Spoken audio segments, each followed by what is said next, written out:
Hello students. आज गृह विज्ञान विषय की प्रश्नोत्तरी लेकर के आप लोगों के सामने हाजिर हुई हूँ। आज की प्रश्नोत्तरी में कुल 15 प्रश्नों को हम लोग करने का प्रयास करेंगे। ये सभी 15 प्रश्न गृह व्यवस्थापन से संबंधित जो समय व्यवस्थापन की प्रक्रियाएं होती हैं, अर्थात टाइम मैनेजमेंट जो आपका टॉपिक है, उस टॉपिक से कंप्लीटली ये क्वेश्चंस जो है वो आपके सामने रखने का प्रयास किया गया है। आशा है इन प्रश्नों को सॉल्व करने से आपका जो समय व्यवस्थापन वाला टॉपिक है वो किसी भी प्रतियोगी परीक्षा के लिए पूर्णतः तैयार हो जाएगा। तो सबसे पहला प्रश्न और मोस्ट इम्पॉर्टेंट प्रश्न हम लोग जो है वो देखते हैं। सबसे पहला प्रश्न एक परिभाषा के रूप में है जो समय व्यवस्थापन के लिए दिया गया है। क्या तुम जीवन से प्रेम करते हो तो समय को व्यर्थ नष्ट ना करो, क्योंकि समय ही वह वस्तु है जिससे जीवन का निर्माण हुआ है। ये परिभाषा या ये कथन किसका है, ये आपको यहाँ पे सुनिश्चित करना है कि ये परिभाषा किसकी है। यदि आपने समय व्यवस्थापन को पढ़ा है, किसी भी आप मौलिक किताब में यदि आप इस टॉपिक को पढ़ेंगे, किसी भी पुस्तक में यदि आप इसका अध्ययन कर रहे होंगे, तो ये परिभाषा, ये कथन बहुत ही कॉमन है, आपको किसी भी पुस्तक में बहुत इजीली मिल जाएगी। पुअर रिचर्ड ने जो है इस परिभाषा को या इस कथन को दिया था समय व्यवस्थापन से संबंधित। उनका ये मानना था कि प्रत्येक व्यक्ति जो भी समय का सदुपयोग कर रहा है, यदि वो जीवन से प्रेम करता है तो उसको समय की वैल्यू को समझना अत्यंत आवश्यक है, क्योंकि उसके पास समय एक वस्तु के रूप में है। ठीक है, समय एक वस्तु के रूप में। वस्तु क्यों है? क्योंकि समय को हमने संसाधन कहा है, हमने रिसोर्स कहा है, तो उसके पास एक वस्तु के रूप में है। देखिए यहाँ पे लिखा भी है, जिससे उसके खुद के जीवन का निर्माण हुआ है। तो यदि वो अपने जीवन से प्रेम करता है तो उसको जो है समय की वैल्यू करना सीखना होगा, समय को समझना सीखना होगा। किसके अनुसार है ये कथन? पुअर रिचर्ड के अनुसार। दूसरे प्रश्न पे आते हैं हम लोग। दूसरा प्रश्न है, निम्नलिखित कथनों पर विचार करें। देखिए कुछ कथन दिए हुए हैं, इन पे जो है हमें विचार करना है। मैंने पहले भी आपको बोला है कि इस तरीके के जब प्रश्न आते हैं तो हमें पॉइंट वाइज जो है पढ़ते समय ही वहां पे क्या ये गलत है या फिर सही है, इसको वहीं पे हैंड टू हैंड हमें मेंशन करते हुए चलना चाहिए। पहला कथन है आपका, वारेन ने समय को एक साधन के रूप में माना है। वारेन ने समय को एक साधन के रूप में माना है। यदि आप वारेन की परिभाषा को पढ़ेंगे तो आपको वहां पे मिल जाएगा कि उन्होंने जो है इसको एक साधन के रूप में जो है वो माना है। जो समय है वो एक साधन के रूप में है, एक रिसोर्स के रूप में जो है वो उपलब्ध होता है। दूसरा, समय को इच्छा अनुसार खरीदा जा सकता है। क्या आप समय को कहीं पे भी खरीद सकते हैं? क्या आप अरबों खरबों रुपए दे करके किसी एक क्षण को जो है किसी से परचेज कर सकते हैं? क्या मैं चाहूं कि मेरे समय में 24 घंटे के अलावा जो मेरे साथ रहते हैं, या तो मेरे बच्चे का 5 मिनट मुझे मिल जाए या मेरे हस्बैंड का 5 मिनट मुझे मिल जाए, 5 मिनट छोड़िए 2 सेकंड भी जो है मैं अगर सोचूं कि मेरी किसी स्टूडेंट का मुझे मिल जाए, वो यूज नहीं कर रही है, तो क्या मैं ऐसा कर सकती हूँ? क्या मैं इसको खरीद सकती हूँ? नहीं खरीद सकते। इच्छा अनुसार इसको खरीदा नहीं जा सकता है। तीसरा कथन है हमारे सामने, समय मानव जीवन में महत्वपूर्ण एवं अमूल्य निधि है। यस, ऑफ कोर्स, ये बहुत ही इंपॉर्टेंट और बहुत ही वैल्यूएबल अगर हम लोग देखें तो हमारे सामने जो है एक निधि के रूप में है। निधि से तात्पर्य जो हमारी बचाई हुई चीजें होती हैं, जिनका प्रयोग हम भविष्य में अपनी आवश्यकताओं के अनुसार करते हैं। हमारी जो बचत होती है, जो हमारा संचय होता है, वही क्या होती है? हमारी निधि होती है। तो समय क्या है? हमारे लिए एक महत्वपूर्ण और अमूल्य निधि होती है। तो हमने इन 3 कथनों को देख लिया। तीनों कथनों में से पहला सही हुआ, दूसरा गलत हुआ, तीसरा सही हुआ। अब ऑप्शन आप देखें, उपरोक्त में से कौन सा से कथन, यहाँ पे क्या पूछा जा रहा है? असत्य है। ठीक है, उन तीनों में से कौन सा या से कथन असत्य है? तो पहला सही है, तीसरा सही है, दूसरा हमारा क्या है? असत्य है। तो ऑप्शन 2 देख लीजिए, बी में आया है, केवल 2 जो है ये बी ऑप्शन क्या होगा? आपके प्रश्न का सही उत्तर होगा। नेक्स्ट अगले प्रश्न पे आते हैं हम लोग। तीसरे नंबर का प्रश्न, तीसरा नंबर है, परिवार में नौकर बच्चों परिवार के सदस्यों को विभिन्न कार्यों के लिए निर्देशित करना गृहिणी का कौन सा कार्य होता है? यानी कि आप जब कार्यों की योजनाएं बनाते हैं, जिस समय आप कार्यों को क्रमबद्ध करते हैं और उन सूचीबद्ध करने के बाद जब आप घर के सदस्यों को, नौकरों को या किसी को भी उस कार्य को करने के लिए निर्देशित करते रहते हैं, तो उस समय कार्य संभलवाते समय आप निर्देशन की कौन-सी प्रक्रिया को फ़ॉलो कर रहे हैं? तो पहला है शिक्षा संबंधित कार्य, तो हम दूसरों को जब कार्य संभलवा रहे हैं तो उसमें शिक्षा की कोई आवश्यकता नहीं है। सीधे-सीधे कार्य और कार्य से संबंधित जो भी तथ्य हैं हम उनको समझाएँगे और उसके अनुसार जो निर्धारित समय है हम उनको बताएँगे। दूसरा जो है आर्थिक उत्तरदायित्व, तो आर्थिक उत्तरदायित्व भी सभी सदस्यों के लिए ज़रूरी नहीं है या घर में जो नौकर है उनके लिए ज़रूरी नहीं है। उत्तरदायित्व उसका होता है जो पूरा का पूरा संचालन करता है। तो गृह संचालक जो होता है, जो घर की व्यवस्थाओं को सुचारू रूप से करता है, कहीं न कहीं आर्थिक उत्तरदायित्व जो है उसके ऊपर होता है कि घर में पैसा कहाँ से आ रहा है, कौन-कौन से स्रोत हैं और उनको किस तरीके से खर्च करना है। तीसरे में हम आते हैं तो निर्देशन एवं मार्गदर्शन। यस, बिल्कुल। जब हम यहाँ पे निर्देशित करने की बात कर रहे हैं, यानी कि हम यहाँ पे डायरेक्शन की बात कर रहे हैं, तो हमारा ये ऑप्शन जो है इस पॉइंट के लिए क्या होगा, करेक्ट होगा कि हम उनको क्या कर रहे हैं, निर्देशन दे रहे हैं, हम उनको डायरेक्शन जो है वो प्रदान कर रहे हैं। और स्वयं की देखभाल तो यहाँ निर्देशन में आपको चाहिए नहीं, क्योंकि आप परिवार के सदस्यों या फिर परिवार में जो आपके कोई सर्वेंट है, उनको कार्यों के प्रति जो है आप डायरेक्ट कर रहे हैं। नेक्स्ट चौथा आते हैं, पारिवारिक जीवन चक्र चक्र की सबसे छोटी अवस्था कौन-सी होती है? पारिवारिक जीवन चक्र की सबसे छोटी अवस्था कौन-सी होती है? जो लोग मेरे क्लास को अटेंड कर रहे हैं, टीजीटी वाला जो बैच चल रहा है ऑनलाइन, वो बच्चे बहुत अच्छे तरीके से जो है वो इन प्रश्नों के उत्तर को अच्छे से दे सकते हैं, क्योंकि बहुत डिटेल में जो है उनको कराया गया है कि जो प्रथम सोपान होता है, जो फर्स्ट स्टेज, फर्स्ट जो अवस्था होती है, प्रथम अवस्था होती है पारिवारिक जीवन चक्र की, वो सर्वाधिक छोटी और सबसे संकुचित अवस्था के रूप में जो है वो जानी जाती है। जिस समय पे परिवार में केवल 2 ही सदस्य होते हैं, एक पति और दूसरा पत्नी, उनको हम दाम्पत्य जीवन की शुरुआत का एक अभिन्न हिस्सा मानते हैं और उनका दाम्पत्य जीवन जो है वो आरंभ होता है जिस समय पे केवल 2 लोग ही होते हैं। कार्यभार अत्यंत कम होता है इस समय पे और समय जो है वो बहुत अच्छे तरीके से कार्यों में जो है वो बाँटा जा सकता है। क्योंकि दोनों ही जो सदस्य होते हैं परिवार के आरंभिक जीवन चक्र की अवस्था की हम लोग बात करें, तो दोनों मैच्योर होते हैं और कहीं न कहीं अपने कार्यों को थोड़ा-थोड़ा वो करना जानते हैं। तो जो उनके अपने व्यक्तिगत कार्य हैं, वो स्वयं व्यक्तिगत रूप से वो कर लेते हैं। तो जो पारिवारिक कार्य हैं उनको मिल मिला करके या कार्यभार के दृष्टिकोण से देखें तो अत्यंत ही हल्का कार्य जो है वो इस समय पे होता है। तो पारिवारिक जीवन चक्र की सबसे छोटी अवस्था कौन-सी होती है? प्रथम अवस्था या फर्स्ट स्टेप। नेक्स्ट आते हैं हम लोग अगले प्रश्न पे। अगला प्रश्न भी जो है वो कथन से संबंधित है।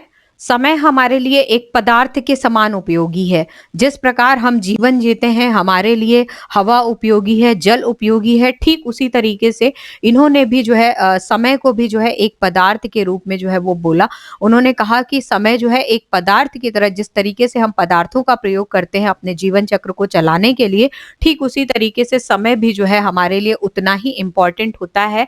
हम इसे प्राप्त कर सकते हैं, व्यय कर सकते हैं, हम इसको प्राप्त कर सकते हैं, हर कोई इसको प्राप्त कर सकता है और अपनी इच्छा अनुसार इसका व्यय भी कर सकता है। तो जो भी हमारे यूजेस हैं, यूजेस के अनुसार हम लोग इसकी प्राप्ति भी कर सकते हैं और इसको हम लोग व्यय भी कर सकते हैं। तो देखें एक बार फिर से कथन, समय हमारे लिए एक पदार्थ के समान है, हम इसको प्राप्त भी करते हैं, यानी कि आज जो हमारा 24 घंटा खत्म हुआ, ऑटोमेटिक कल जो है वापस हमारा 24 घंटा स्टार्ट हो जाएगा।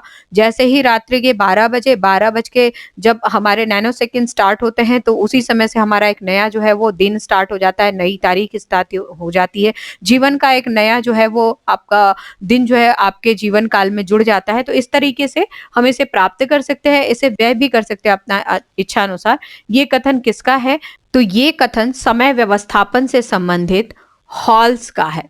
ठीक है, ये कथन किसका है? समय व्यवस्थापन से संबंधित कथन ये किसका है? हॉल्स का है।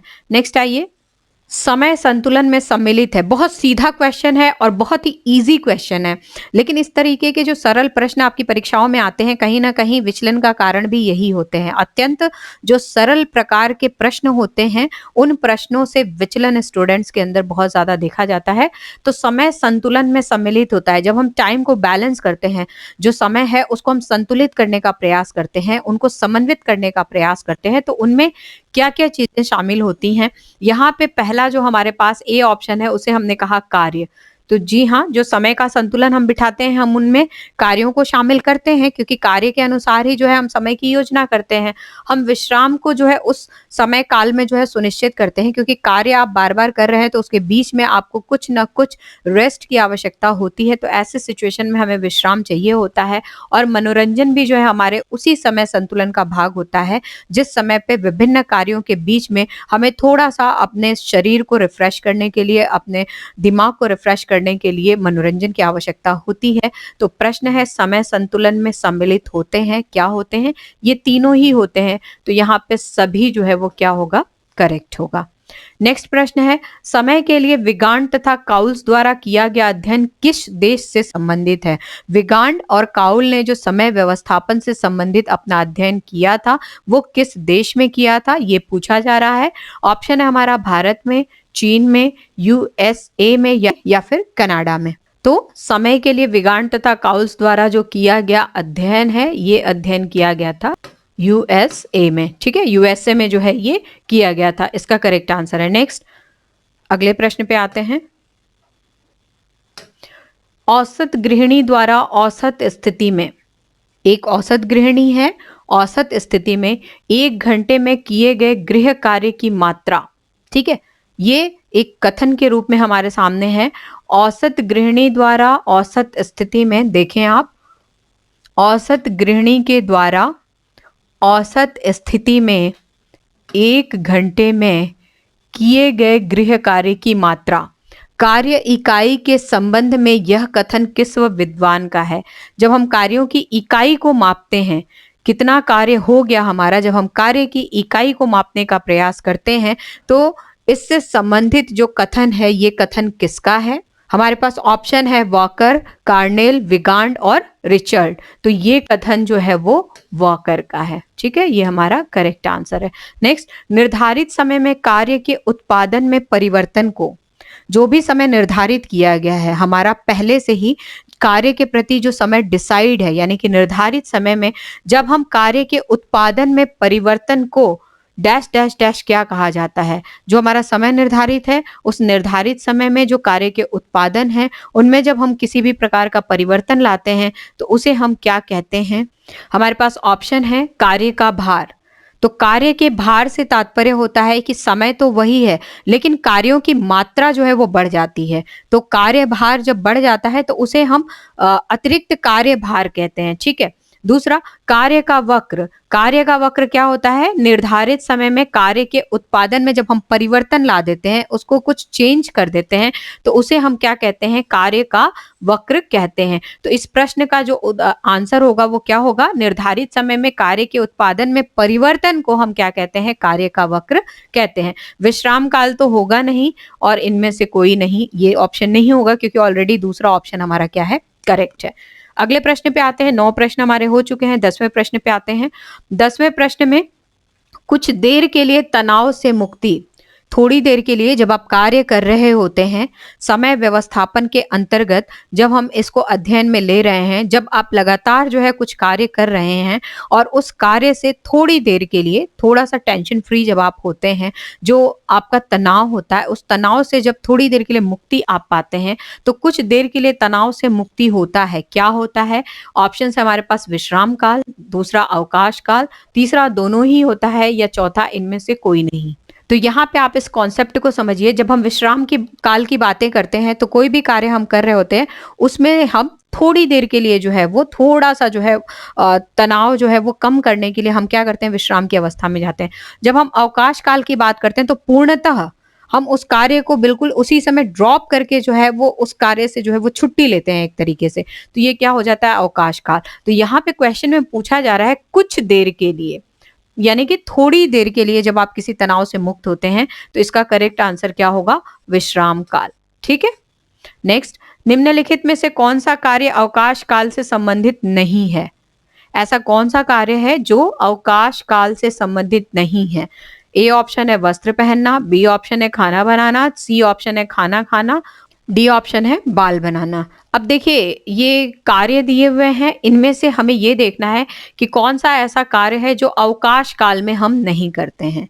तो अवकाश काल से तात्पर्य क्या होता है? कि हमारे पूर्ण कार्य हो चुके होते हैं, उनके बीच में जो गैप होता है या अपने लिए जो कुछ हमारा समय निर्धारित होता है, जो हमारी कार्य सूची में नहीं होता है। तो बिना कार्य की सूची में इंगित जो कार्य हम करते हैं, उन कार्यों को हम अवकाश काल के कार्य कहते हैं, जो अपने लिए होते हैं। देखिए, वस्त्र पहनना जो है हमारे अवकाश काल में शामिल होता है। सारे कार्यों को करने के बाद जब भी हमें समय मिलता है, हम लोग अपने वस्त्रों को चेंज करते हैं। खाना जो है हम लोग जब भी हमें समय मिलता है, हम लोग उस समय पे खा सकते हैं, अवकाश काल में ये शामिल हो सकता है। बाल जो कोम्ब होता है, हेयर कोम्ब हम लोग करते हैं, बालों को जो बनाते हैं, ये भी हम कभी काल में जब हमें समय मिले, जब हमें लगता है कि बना लेना चाहिए तो हम बना लेते हैं। लेकिन जो हम खाना बनाने की बात करते हैं, ये कार्य हमारे अवकाश काल का नहीं होता है। ये कार्य हमारे कार्यों की सूची में समय के अनुसार पहले से निर्धारित होता है। तो प्रश्न है, निम्नलिखित में से कौन-सा कार्य अवकाश काल से संबंधित नहीं है? तो खाना बनाना। ये अवकाश काल से संबंधित नहीं होता है, अपितु ये हमारी कार्य योजना का बहुत ही महत्वपूर्ण भाग होता है। ठीक है ना? इसको हम अवकाश काल में नहीं करते हैं। इसके लिए समय जो है वो बहुत बेहतरीन तरीके से जो है डिफाइन होता है। उस समय काल के अंदर हम लोग इस कार्य को पूर्ण करते हैं। नेक्स्ट अगले प्रश्न पे आइए। निम्नलिखित कथनों पर विचार कीजिए। पहला कथन है, ग्रामीण तथा शहरी जीवन में पर्याप्त अंतर होता है। ग्रामीण तथा शहरी जीवन में पर्याप्त अंतर होता है। आप गांव में रहें और कोई शहर में रहे, दोनों की जब जीवन शैली को आप कंपेयर करेंगे तो उनमें पर्याप्त अंतर होता है, बिल्कुल होता है। ये अंतर आपको कहीं भी देखने को मिल जाएगा, आप व्यवहारिक रूप से भी इसको देख सकते हैं। दूसरा है, ग्रामीण तथा शहरी गृहिणियों का विश्राम काल एक जैसा होता है। ये कथन तो गलत है, बिल्कुल एक जैसा नहीं होता है। ग्रामीण स्त्रियां जो होती हैं, प्रातः काल 4 बजे से उठ करके उनकी दिनचर्या आरंभ हो जाती है और मुझे ऐसा लगता है कि 9 बजे के आसपास तक तो उनके किचन का पूरा काम भी खत्म हो जाता है और शायद 10 बजे तक वो खेतों में नज़र आती हैं काम करती हुई। शाम के समय यदि बात करें तो शाम के समय भी उनके किचन का काम जल्दी पूर्ण हो जाता है। फिर जल्दी खाना बर्तन करने के बाद वो जल्दी ही 8-9 बजे तक लगभग गाँव की स्त्रियाँ जो है वो सो जाती हैं, क्योंकि प्रातः काल फिर उन्हें 3 या 4 बजे जगना होता है। जबकि हम शहरी वातावरण की बात करें तो शहरी वातावरण में जो है 6 बजे या साढ़े 6 बजे या 7 बजे तो सो कर के उठने का ही समय होता है। दिनचर्या वहाँ से आरंभ होती है और रात के 11 बजे 12 बजे तक खत्म होती है। तो इस तरीके से जो उनके विभिन्न क्रियाकलाप हैं, घर से संबंधित, घरेलू कार्यों से संबंधित, उनमें जो विश्राम का समय होता है वो भी क्या होता है, भिन्न-भिन्न होता है। तो यहाँ पे प्रश्न में पूछा गया, उपरोक्त में से कौन-सा से कथन सत्य है? यहाँ पे सत्य पूछा गया है तो सत्य हमने एक को ही लगाया था, फर्स्ट नंबर ऑप्शन को लगाया था, तो केवल एक हमारा ए ऑप्शन क्या होगा, करेक्ट होगा। ठीक है, इस प्रश्न का ए ऑप्शन क्या होगा, करेक्ट होगा। नेक्स्ट अगले प्रश्न को हम लोग देखते हैं। अगला प्रश्न है 13 नंबर का, कार्यभार का तात्पर्य किसके जोड़ से होता है? जो कार्यभार होता है, वर्कलोड जो हमारे पास होता है, उसका तात्पर्य किसके जोड़ से होता है, यानी कि किसके संयोजन से होता है? तो पहला आया समायोजन, दूसरा कार्य की श्रृंखला, तीसरा कार्यों की इकाई और चौथा इनमें से कोई नहीं। यहाँ पे देखिए एक शब्द लिखा है किसके जोड़ से होता है, तो जो कार्य की श्रृंखला है, श्रृंखलाओं से भार का निर्धारण नहीं होता है। जब हम समायोजन की बात कर रहे हैं तो इन श्रृंखलाओं को हम एक साथ जो जोड़ते हैं उसको हम समायोजन कहते हैं। लेकिन यहाँ पे कार्य के भार से तात्पर्य, कार्य के भार, कार्य का जो भार आपके पास आया वो कैसे आया? जो कार्यों की इकाई होती है, जब इन इकाइयों को हम जोड़ने का प्रयास करते हैं तब हमारे पास कार्य का भार आता है। तो जो करेक्ट आंसर होगा वो क्या होगा? कार्यों की इकाई। नेक्स्ट, किसान गृहिणियों पर समय व्यवस्थापन के संदर्भ में किसने अध्ययन प्रस्तुत किया था? जो गांव के अंदर ग्रामीण परिवेश में किसान जो होता है उसकी जो पत्नी होती है, जो गृहिणी होती है, जिसको अपने घर से संबंधित घरेलू कार्य भी करने होते हैं, चूंकि यहाँ पे मेंशन ही किया गया है किसान गृहिणियां, अर्थात जो घर के कार्य को भी करती हैं और खेतों में भी प्रॉपरली जो किसानी का कार्य होता है, जो खेतों से संबंधित होता है, उन कार्यों में भी जो है वो अपने आप को समायोजित करती हैं, उन कार्यों को भी घरेलू कार्यों के साथ ही जो है वो करती हैं और पूर्ण रूप से जो है वो करती हैं। तो उनके संबंध में जो है किसने अध्ययन प्रस्तुत किया था? तो यदि आपने कहीं पे पढ़ा है इस तथ्य को, सीधे सीधे आप इस प्रश्न का उत्तर दे पाएंगे कि इस प्रकार के अध्ययन को जो है वो कार्नेल ने प्रस्तुत किया था। किसान गृहिणियों के ऊपर समय व्यवस्थापन से संबंधित जो अध्ययन है वो कार्नेल ने प्रस्तुत किया था। लास्ट हम प्रश्न पे आते हैं। हेलन केनन के अनुसार ऊर्जा के उपयोग के समय को नापते हैं।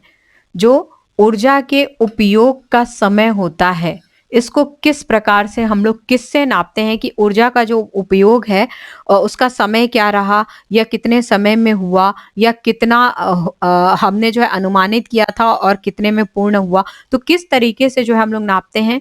धन यहाँ पे कहा गया है, धन से हम इसको नहीं नाप सकते हैं। ऊर्जा कहा गया है, ऊर्जा से हम लोग जो है समय को नहीं नाप सकते हैं। समय से जो है हम लोग ऊर्जा के उपयोग के समय को क्या कर सकते हैं, नाप सकते हैं। इनमें से कोई नहीं, ये तो होगा ही नहीं। हमारे इस प्रश्न का उत्तर हेनन केनन के अनुसार ऊर्जा के उपयोग के समय को नापने का साधन क्या है।